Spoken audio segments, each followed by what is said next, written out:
warahmatullahi wabarakatuh. Rekod. Silakan.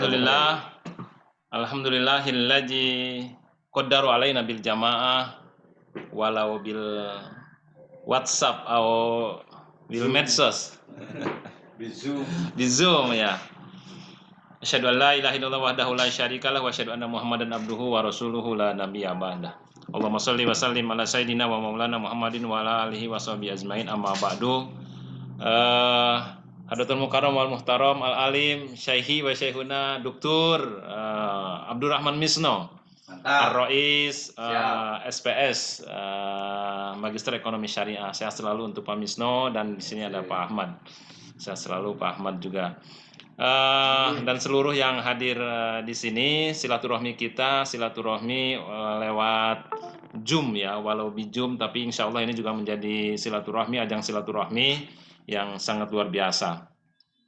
Yang pertama, mungkin saya ingin menyampaikan ya, dalam kesempatan yang berbahagia ini ada satu pesan yang dipesankan oleh tokoh Bogor ya. Beliau namanya Mayor Kiai Haji Soleh Iskandar. Dia adalah salah satu pejuang yang ikut membebaskan dan mengusir penjajah di wilayah Bogor dan Jawa Barat.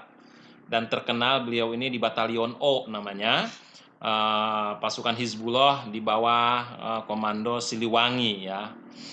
Kiai Haji Soleh Iskandar sangat luar biasa sehingga nama beliau diabadikan di Jalan Soleh Iskandar yang di kawasan dari Yasmin ke Jambu 2, itu Jalan Kiai Soleh Iskandar di depan UIK. Beliau juga berhasil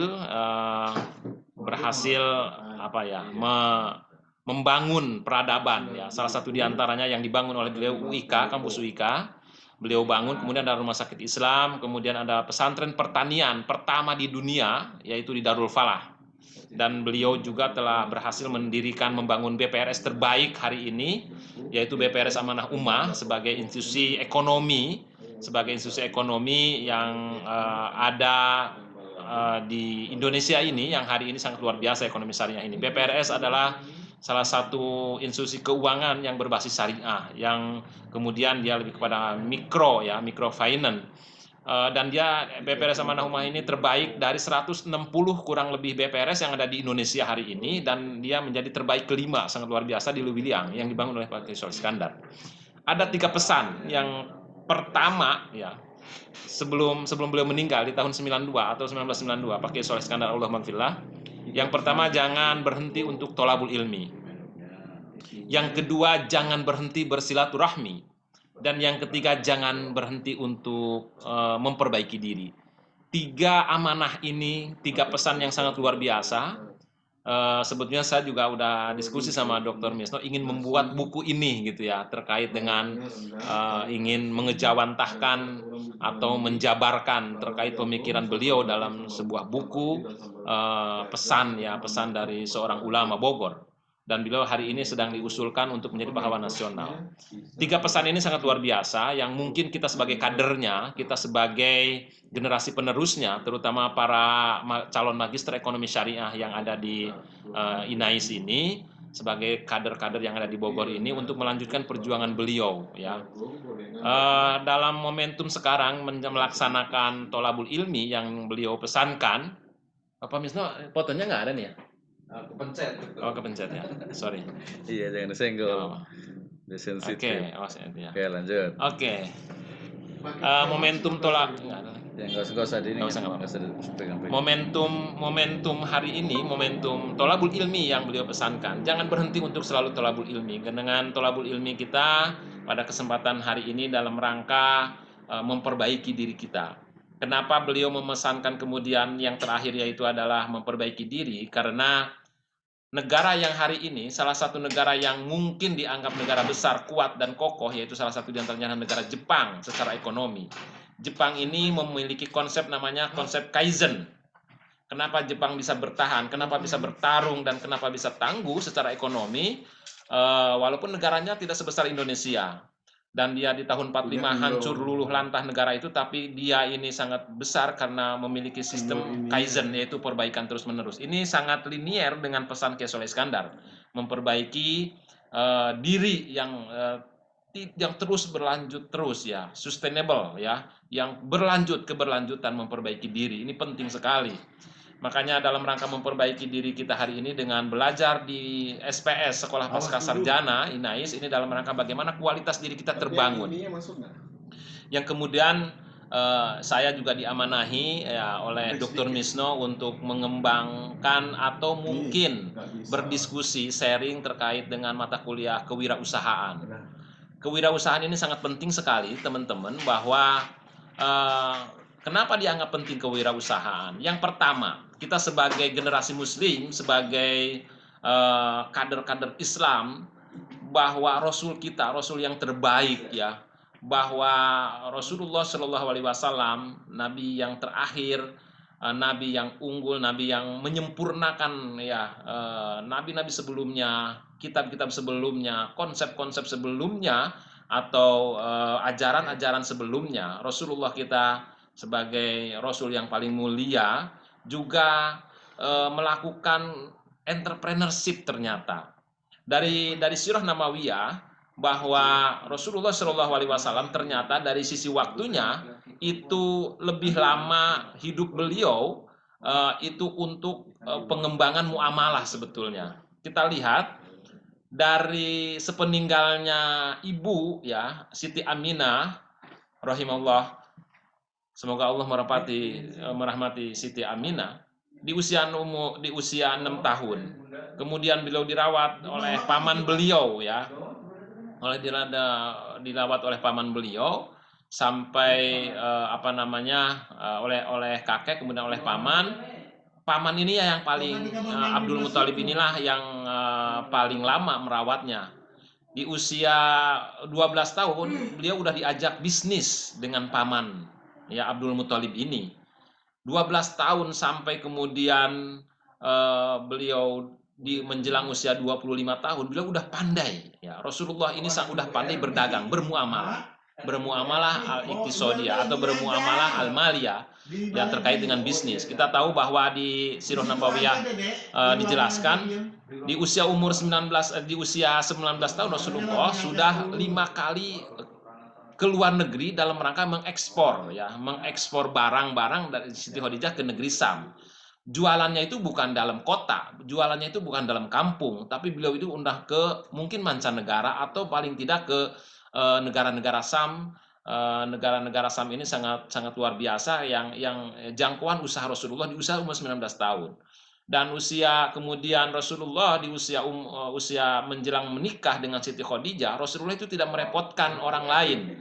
Dari mana beliau bisa berkhidbah, kemudian bisa istilah, kalau hari ini kita mungkin hari ini ada istilah serah uang, hari ini mungkin ada istilah biaya pernikahan, hari ini kita tahu sangat besar sekali biaya pernikahan. Rasulullah juga khidbah atau mas kawinnya ya. Mas kawin Rasulullah banyak sekali versi, ada yang mengatakan 20 unta muda, ada juga yang saya baca sampai 40 unta muda, ada yang juga sampai ada yang mengatakan 100 unta muda. Ini sangat luar biasa.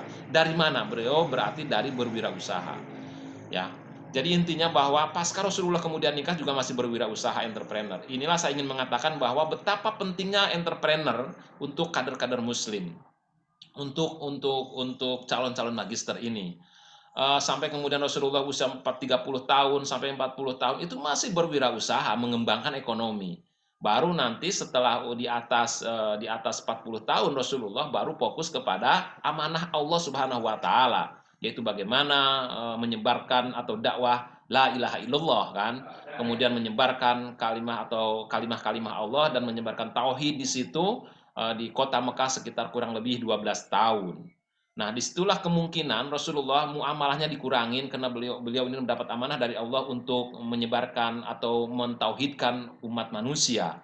Dan di pasca 52 tahun kemudian hijrah ke Madinah, dan tetap Rasulullah juga masih bermuamalah. Jadi kalau sisi waktu, kenapa saya mengatakan bahwa berentrepreneur itu sangat penting sekali? Karena memang Nabi kita juga berentrepreneur. Malah menurut saya bahwa entrepreneur sejati itu adalah Rasulullah gitu. Entrepreneur sejati itu adalah Rasulullah gitu. Jadi bukan Haritanu dengan kekayaannya mungkin sekitar 30 triliun hari ini, atau mungkin Abu Rizal Bakri dengan Bakri Grupnya, atau mungkin ada juga Khairul Tanjung dengan kekayaannya di atas 100 triliun, atau Budi Michael Hartono dan Rudi Hartono dengan kekayaannya hampir 300 triliun. Bukan itu. Rasulullah ini yang menjadi kiblat, menjadi acuan, menjadi referensi utama terkait dengan kewirausahaan. Ya, kemudian ya di sini juga ada Pak Sukamdhani yang bos kita, yang pendiri atau muasis dari Sahid ini. Beliau juga entrepreneur luar biasa, mengembangkan bagaimana konsep-konsep entrepreneur ini, sehingga beliau berpesan sebelum meninggal berpesan untuk Sahid ya. Untuk Sahid ini jangan sampai ketinggalan atau jangan sampai dilupakan materi entrepreneur. Makanya kemudian ya di pasca sarjana ini wajib dikenalkan terkait dengan materi kewirausahaan. Beberapa waktu yang lalu saya juga sudah mengatakan bahwa betapa pentingnya kewirausahaan untuk kita untuk calon-calon magister dan untuk para sarjana ini. Kemudian terkait dengan sedikit yang saya ingin sampaikan pada kesempatan ini, ada beberapa kondisi yang saat ini kita perlu pahami. Yang pertama ada kondisi global, kondisi nasional, dan kondisi lokal. Biar bagaimana kemudian kita terpacu dengan ke-entrepreneur. Yang pertama kondisi global. Hari ini kita tahu bahwa hari ini diberlakukannya perdagangan bebas. Itu memang udah lama perdagangan bebas di dunia ini ya. Yang kedua arus globalisasi yang tidak bisa dibendung. Bahwa sekarang itu sudah tidak ada lagi sekat dalam perbisnisan, sudah tidak ada lagi batasan-batasan, sehingga Indonesia juga kemudian menganut terkait dengan pasar bebas. Nah, inilah yang kemudian bagaimana peluang kita di pasar bebas ini. Yang kedua, kondisi nasional yang kita harus pahami. Yang pertama, kondisi nasional yang mungkin masih perlu menjadi perhatian, pengangguran lulusan perguruan tinggi masih tinggi ya. Di Indonesia ya istilahnya masih tingginya alumni S1 ini yang nganggur ya. Kemudian nanti ada data nanti setelah ini, kemudian ada lowongan kerja yang terbatas ya. Ya, ada lowongan kerja yang terbatas atau fasilitas-fasilitas untuk kerja itu sangat terbatas. Yang keempat, kemudian ada semangat kewirausahaan yang masih lemah di Indonesia, yang masih lemah, sehingga jumlah kewirausahaan di Indonesia ini sangat minim. Saya katakan beberapa waktu yang lalu, idealnya sebuah bangsa, sebuah negara, kalau memang dia mau maju, itu minimal 12% dari jumlah penduduk, jumlah entrepreneurnya. Ada yang jumlah di atas 12% ini seperti Singapura, Jepang, gitu kan, negara-negara maju yang masuk kepada G7 ya, Amerika dan lain sebagainya. Ini adalah negara-negara yang entrepreneurnya itu di atas 12% dan Indonesia masih di bawah 2% ya. Ya, inilah kemudian kenapa Indonesia ya masih belum maju dalam entrepreneur, karena memang kenyataannya wirausahawan di Indonesia juga sangat minim. Kondisi lokal yang di Indonesia kemudian seperti gini, kuliah itu rata-rata untuk mencari pekerjaan. Ini juga problematika. Rata-rata saya nanya di S1 lebih nyaman untuk melamar pekerjaan, lebih nyaman ke ASN ya, ke ASN atau PNS. Mereka lebih nyaman dan lebih tertarik menjadi PNS gitu kan. Ya, ASN ini. Ya, berusaha modal. Dan saya juga nggak tahu, padahal sebetulnya Pak Sukamdhani pernah ngomong begini, kalau kalian mau kaya, Pak Sukamdhani asetnya waktu sebelum meninggal itu di kisaran 5 triliun, Sahid Group ini ada 17 hotel bintang 4 ya sampai bintang 5 di Indonesia, sekitar 17-18 hotel. Kemudian ya di Gunung Menyan ini ada 72 hektar kawasan. Dia Pak Sukamdhani, asetnya itu sekitar 5 triliun kecil. Maka Pak Sukamdhani saya baca di 100 terkaya di Indonesia hanya di nomor kalau nggak salah di kisaran menuduki kisaran ke 80 terkaya di Indonesia. Sangat ya 80 besar lah. Karena dia di kisaran hanya 4 sampai 5 triliun kekayaan beliau. Nah, pernah mengatakan, kalau kalian, ya, wahai anak-anakku, kalau kalian ingin kaya, jangan kalian mencari pekerjaan. Buatlah pekerjaan. Jangan mencari gaji. Bercita-citalah untuk menjadi orang yang bisa menggaji orang. Itu gitu kan. Jangan mencari gaji 10 juta, 20 juta, jangan. Kalau bisa kalian ini harus bisa menggaji orang. Minta sama Allah. Bukan, ya Allah saya pengen pekerjaan di sebuah perusahaan yang gajinya 20 juta. Jangan minta seperti itu sama Allah. Tanggung itu. Kalau mau bercita-citalah untuk menggaji, ya Allah berikan saya keleluasaan rezeki untuk mampu menggaji orang sampai 30 juta satu orang. Saya punya karyawan 20 sampai 50. Begitu. Itu jadi ini memang benar juga gitu. Jadi kalau kita mau kaya ya berentrepreneur gitu ya, berbisnis kalau mau kaya. Jangan ngajar, jangan kamu kerja kalau mau kaya. Kalau mau kaya, kata Pak Sukamdhani, berilah usahalah.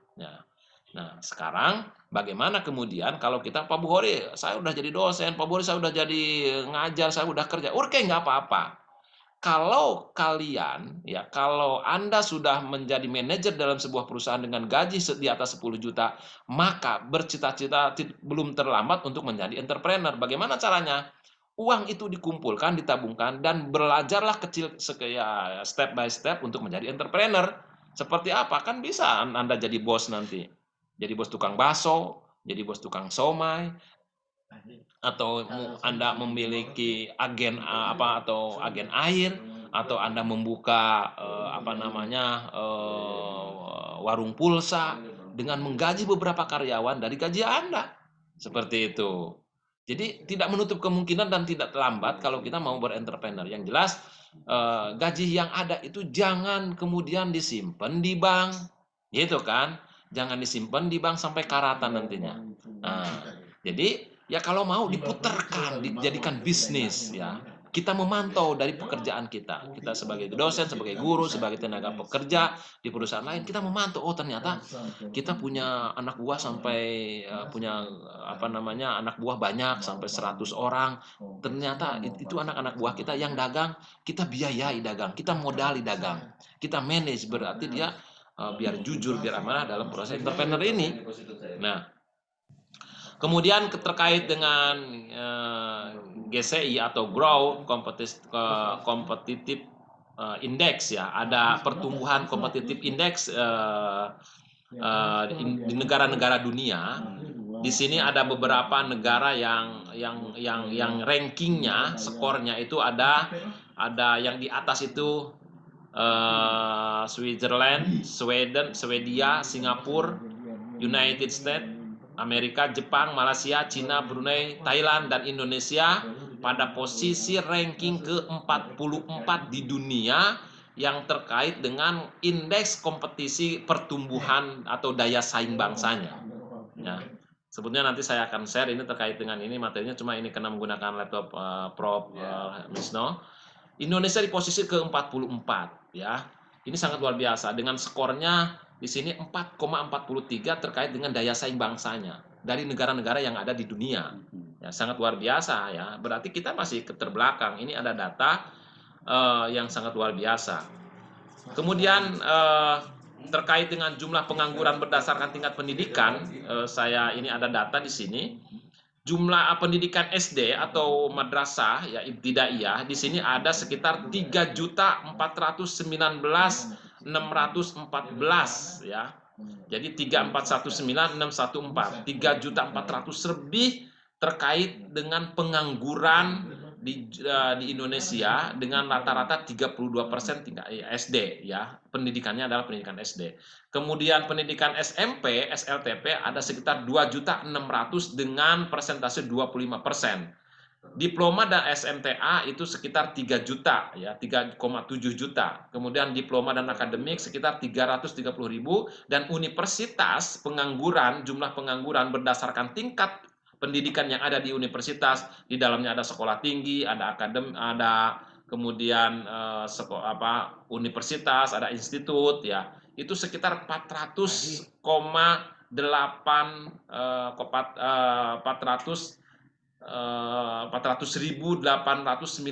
dengan rata-rata 3,7%. Nah, ini sumber dari BPS terkait dengan tingkat pengangguran. Kenapa kemudian di alumni perguruan tinggi di kita ini masih tinggi kewirausahaan atau penganggurannya? Yang pertama, paradigma yang tadi. Paradigma berpikir mahasiswa bahwa masih besarnya paradigma berpikir kuliah untuk mencari pekerjaan. Ini masalah besar yang harus dirubah oleh teman-teman.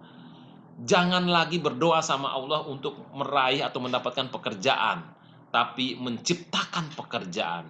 Gitu. Yang kedua, ada sebuah paradigma berpikir sebagian masyarakat, lulusan perguruan tinggi, sarjana hanya layak menempati jenis pekerjaan tertentu. Gitu, tidak multitalenta. Ini adalah beberapa faktor yang mungkin yang krusial. Kemudian juga meningkatkan daya saing ya. Peningkatan daya saing yang lemah. Jadi lemah daya saing lulusan-lulusan PTAI, perguruan tinggi agama Islam atau sekolah tinggi agama Islam ini sangat rendah terkait dengan daya saing lulusannya. Kemudian juga faktor lain desain kurikulum ya. Memang kurikulum yang berbasis kewirausahaan sangat minim ya. Di Bogor ini yang tinggi ya itu ada IPB. Ya apa namanya yang paling besar ya, yang negeri, ada UIK, ada Pakuan, ada Juanda, kemudian ada Al Hidayah, ada Sahid, ada Aulia, ada Karimiyah, ada Laroiba, ada STKIP Muhammadiyah ke baratnya, ada Nida El Adabi. Ini rata-rata ya basis kurikulumnya memang masih minim atau masih rendah terkait dengan desain kurikulum yang berbasis kewirausahaan. Sehingga rata-rata di perguruan tinggi ini rata-rata kewirausahaan cuma satu gitu ya. Ya, ini juga menjadi masalah ya. Desain kurikulum ya, ini juga menjadi PR untuk kita. Kemudian terkait dengan inkubator bisnis, laboratorium bisnis di perguruan tinggi sangat minim. Ya, ini sangat minim sekali laboratorium atau inkubator bisnis. Coba kita lihat di perguruan tinggi yang saya sebutkan tadi, ada nggak kira-kira laboratorium sebagai bentuk inkubator bisnis? Sangat jarang. Yang terdekat di sini Aulia, Laroiba, Al-Karimiyah, STKIP Muhammadiyah, kemudian juga mungkin UIK yang besar di sana, Juanda, ini daerah Adabi. Inkubator bisnisnya sangat-sangat sedikit sekali disediakan oleh kampus gitu, laboratorium bisnisnya. Kemudian yang selanjutnya pelatihan, pembinaan, channeling ya, ini juga program-program yang mungkin perlu dikembangkan di perguruan tinggi ke depannya supaya entrepreneur kita tumbuh dan berkembang. Nah, terkait dengan beberapa faktor kegagalan wirausaha, ada beberapa faktor yang saya ingin ini jelaskan. Yang pertama, kegagalan kewirausahaan yang terjadi di kita yang pertama kurang kompetennya dalam manajerial ya. Jadi kalau istilah bahasa pamijahan, bisnisnya itu kumaha engke, bukan engke kumaha. Ya. Jadi dia itu tidak termanage, tidak terplanning ya. Jadi bahwa Islam ini kan Allah juga yuhibul abda ija amala amalan ayutkinahu. Dalam hal ini bahwa segala sesuatu ya beramal beraktivitas yang dicintai oleh Allah itu yang ayutkinahu, yang mutkin, yang profesional ya. Jadi rata-rata di kita berwirausaha itu tidak ditata ya, tidak ditata dengan rapi dari perencanaannya, organizingnya, dari controllingnya. Kemudian juga kurang pengalaman ya, faktor kurang pengalaman juga memang yang menjadi penyebab dari terkait dengan faktor-faktor kegagalan berwirausaha atau berentrepreneur. Kemudian juga terkait dengan kurang dapat mengendalikan keuangan. Nah, teman-teman beberapa waktu yang lalu saya sudah menjelaskan Nih orang Sunda, Pak Buhori ini orang Sunda, orang Bogor. Kalau orang Sunda ini cerita saya ini, kalau orang Sunda, kalau modalnya 10 juta dagang, ya, kemudian dia punya untung 1 juta dalam 1 bulan diputar, dia itu akan makan 2 juta. Yang dimakan itu 2 juta, sehingga modalnya mengurang. Kalau kemudian modalnya tinggal 9 juta, karena udah dimakan 2 juta, nanti punya untung mungkin di bawah 1 juta. Gitu kan. Kalaulah 1 juta lagi, nanti untungnya, dia akan makan 2 juta lagi. Terus dimakan, modal menjadi 8 juta. Modal dari 10 juta menjadi 9 juta, menjadi 8 juta, sampai menjadi 2 juta, sampai habis. Itu bisnisnya. Seharusnya, yang saya udah jelaskan, ini mengulas yang lalu, karakter Cina nih yang saya ini kan terkait dengan mengendalikan keuangan. Kalau Cina modal 10 juta, punya untung 1 juta, maka yang dia makan 500.000. Itu. Yang 500.000 dimasukin ke modal, gitu kan. Terus bagaimana? Yang modal itu menjadi 10.500.000. Terus begitu. Ketika punya untung 1 juta, dia makan 500.000. Yang 500.000 dia kasih modal. Modalnya terus nambah, otomatis logika nambah modal akan nambah keuntungan. Kalau orang Sunda tadi lain. Gitu. Boro-boro untungnya yang dimakan, modal pun dimakan. Ya, inilah manajerial atau bagaimana cara mengendalikan keuangan. Kemudian juga terkait dengan bagaimana dalam perencanaan sering mendapatkan kegagalan. Padahal bicara planning, ya, dalam teori manajemen itu adalah planning, organizing, executing, dan controlling. Bicara planning dalam ajaran Islam itu sebetulnya segala sesuatunya itu pakai planning. Apa dalam bahasa agama? Dalam bahasa agama planning itu adalah niat. Segala sesuatu harus dengan niat, dan niat itu harus di awal. Rata-rata niat itu harus di awal. Kita mau niat mau berpuasa besok, malam aja rata-rata di kampung saya, malam aja habis tarawih itu udah niat.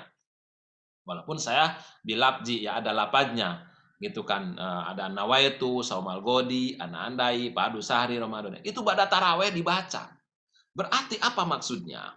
Ya, bahwa planning itu udah direncanakan sejak malam hari. Malah dalam ajaran Islam niat itu tidak boleh masuk, kalau yang wajib tidak boleh masuk ke waktu yang udah wajib.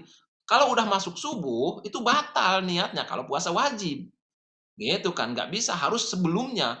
Begitupun juga sholat. Ketika kita sholat, kalau saya menggunakan usolli itu ya, usolli itu ya di takbirat di posisi sebelum sholat gitu. Pada membaca usolli itu belum ada belum waktu sholat. Ketika mau sholat, nah Allah takbiratul ihram, Allahu akbar, disitulah dalam hati kita harus niat di dalam hati bahwa saya niat sholat subuh 2 rakaat karena Allah. Pada posisi awal itu udah harus niat. Apa maknanya? Bahwa maknanya dalam Islam juga niat ini adalah planning gitu. Perencanaan ini udah direncanakan. Puasa juga harus malam hari kalau puasa wajib, kecuali puasa sunat. Puasa sunat itu di siang hari juga ketika kita belum makan apa-apa boleh.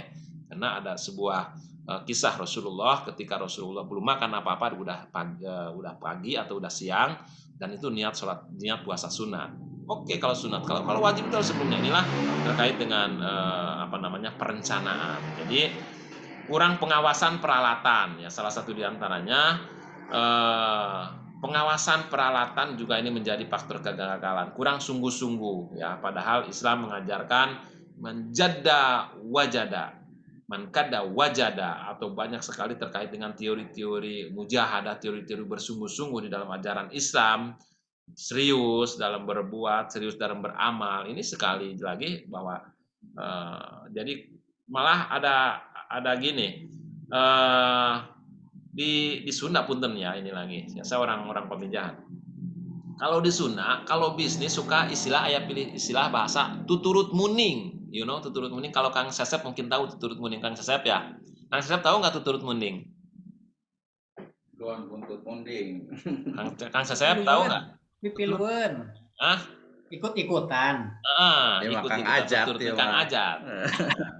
Asli. Betul Kang Aja. Bening. Jadi Tahu Pak, tahu. kalau bisnis kalau turut muning ya ikut-ikutan tanpa di planning, tanpa direncanakan dengan matang, tanpa ada tanpa ada studi kelayakan gitu kan, manajemennya juga ini nggak bisa gitu kan. Makanya kemudian harus matang ya. Kewirausahaan ini kan berpikir inovatif dan kreatif terhadap potensi alam yang ada. Dikaji dulu apa nih di Bogor ini yang mumpuni dalam pengembangan bisnis. Ketika Anda di Sukabumi, apa nih ketersediaan alam yang belum dieksplorasi dengan benar? Ketika Anda tinggalnya di Bandung, ketika Anda tinggalnya di Kalimantan, apa potensi? Kenali dulu potensi yang ada, SDA yang ada. Baru di situ nanti Anda akan berpikir terkait dengan pengembangan untuk dikembangkan menjadi entrepreneur. Kalau kenali potensi, maka bisnis yang bagus itu adalah bisnis yang potensi alamnya mendukung dan keberlanjutan. Kalau di Pamijahan mungkin singkong banyak, mungkin ubi banyak, tersedia banyak di sini. Nah makanya kemudian kita apa nih yang memungkinkan gitu ya? Apakah kita mau bikin kosmetik dari singkong dan ubi yang bernilai tinggi gitu kan, bisa dijual ke Jepang gitu. Ini sangat luar biasa kan gitu. Jadi intinya ulah tuturut muning. Jadi bahwa dalam berbisnis itu nggak bisa tuturut muning. Mungkin Pak Misno sudah mendekat sama saya. Enggak sih. Ya. Jadi ini udah setengah jam lebih, tapi nggak apa-apa kita sharing, kita berdiskusi aja silakan. berdiskusi mangga. 10 menit lah. Ya. Dan terkait dengan Ramadan ini sangat luar biasa sebetulnya kalau bicara bahwa Ramadan yang dihubungkan dengan bagaimana peningkatan keimanan dan takwa, juga peningkatan kewirausahaan. Ini perlu dikaji ini. Ramadan ini bisa meningkatkan iman dan takwa dan juga meningkatkan entrepreneurship karena memang tantangan potensi-potensi di bulan Ramadan ini sangat luar biasa ya.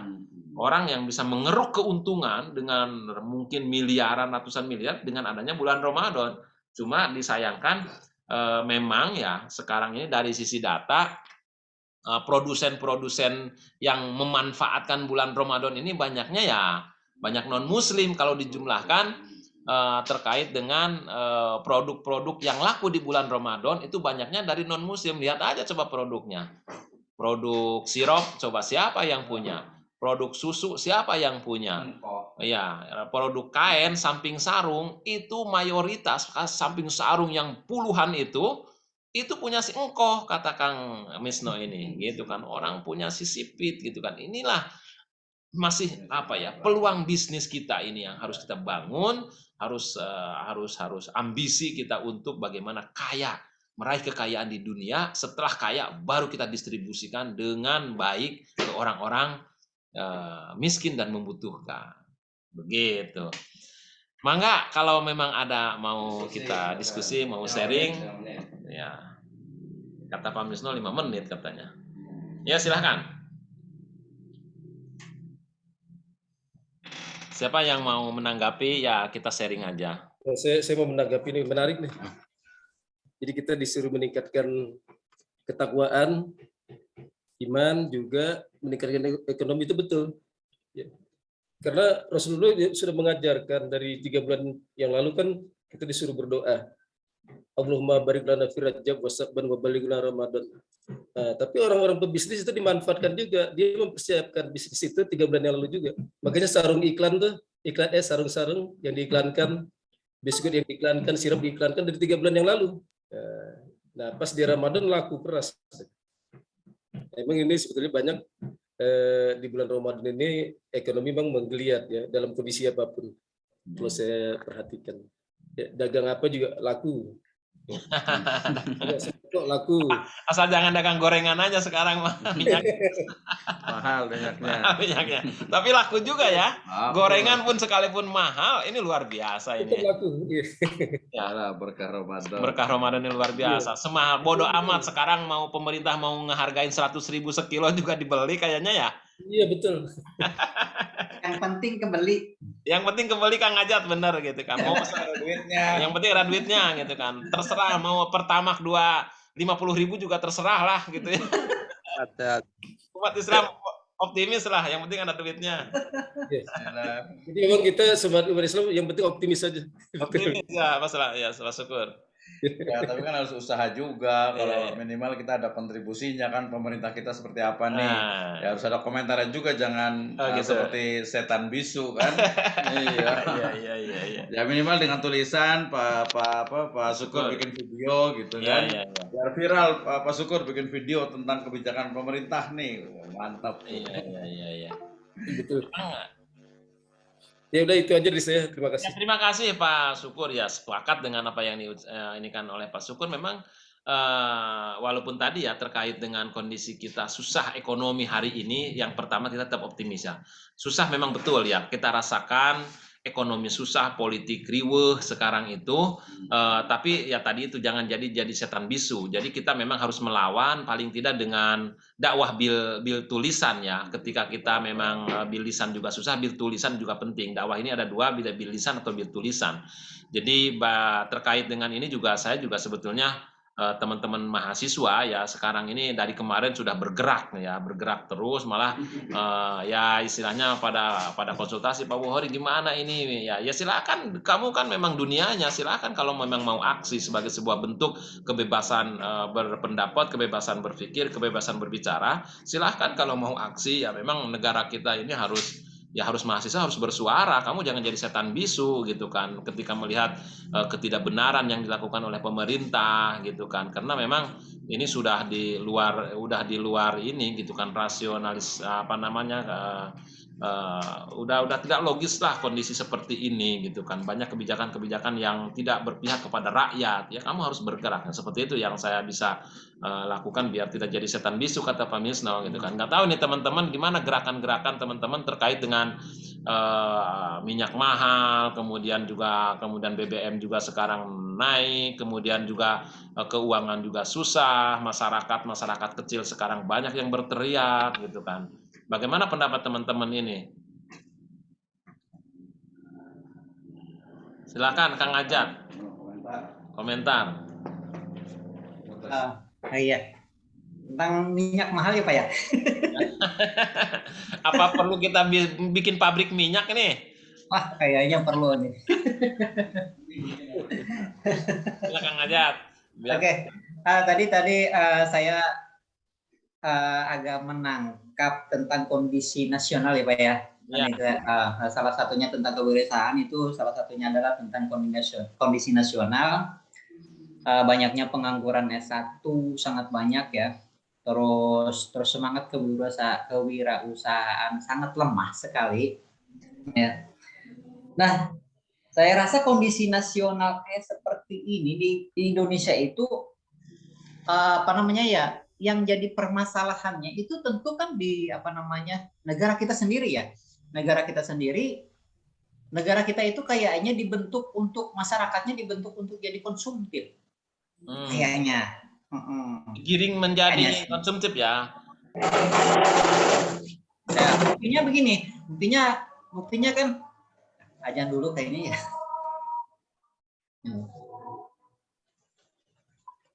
Lanjut Pak Ajat. Iya. Pak Ajan ya? Iya, lagi ajan Pak. Oh, mangga. Nanti ya udahlah, nanti lagi aja, besok aja. Besok waktunya lagi. Saya izin ya, udah asar. Jam ya? Ya udah. Tutup aja Saya sebelah masjid rumah saya. Oh, mangga Pak Syukur. Pak Syukur di mana rumahnya? Cibubur ya? Oh, Cibubur. Kita belum ini petepang wajah di sini. Nanti kita ketemulah di sini Pak Syukur. Kita ngobrol diskusi. Baik, terima kasih. Ya, dia besok tutup. Ya, Kang Ajat. Oh, Kang Ajat ini. Ya. Ini sambil nunggu ini aja Pak, sambil nunggu tes akhir modul PPG. Saya lagi PPG sebetulnya minta doanya. Oh, mangga Kang Ajat. Tapi nanti jam 3:30 saya mau langsung ada tes formatif. Ya, tes formatif. Tadi tes akhir modul alhamdulillah sudah selesai. Nilainya alhamdulillah 100. Alhamdulillah. Teman kita ini luar biasa untuk Pak Ajat. Lulus langsung Pak Ajat. Tinggal tes formatif nanti jam pukul 3:30. Ya, dimulainya. Olah, tutup aja. Sudah dan. Nah, Ya, silakan Pak nanti Ajat. besok Untuk lagi, semua Sabtu teman-teman, depan kata lagi aja. Pak Misno cukup dulu ya. Ya, Dan ya, siap. yang lain ini kayaknya udah lelah. Jam 9. Ya Pak, mangga Pak. Ya, Intinya terima mangga. kasih, semangat, Ya. salam sehat dan salam berkah dari saya. Amin. Assalamualaikum warahmatullahi wabarakatuh. Waalaikumsalam warahmatullahi Baik, terima kasih. wabarakatuh. Kita lanjutkan pekan depan insya Allah ya, seperti biasa, standby hari Sabtu. Dan juga Jumat, insya Allah yang metode penelitian tetap berjalan juga. Nanti stay tune di grup WA-nya. Kalau ada pertanyaan atau apa, silakan hubungi di WA. Ke Pak Bukhari juga bisa langsung, ke saya juga langsung. Ke Pak Ahmad juga bisa. Terima kasih. Untuk yang semester 1 nanti kita agak persiapan untuk UTS juga. Kemudian juga isi KRS, nanti boleh bisa hubungi ya untuk yang pengisian KRS dan juga melihat yang ada di si akad. Nanti silakan dibuka si akadnya. Nanti kalau ada waktu kita akan buat khusus untuk sesi sosialisasi. Ya, jadi akun virtualnya yang belum boleh dikirim juga ke kita yang belum ya, agar nanti bisa untuk data kita. Baik, terima kasih. Kita doa alhamdulillah dan doa kafatul majelis. Alhamdulillahirabbil alamin. Subhanakallahumma wa bihamdika. Assalamualaikum warahmatullahi wabarakatuh.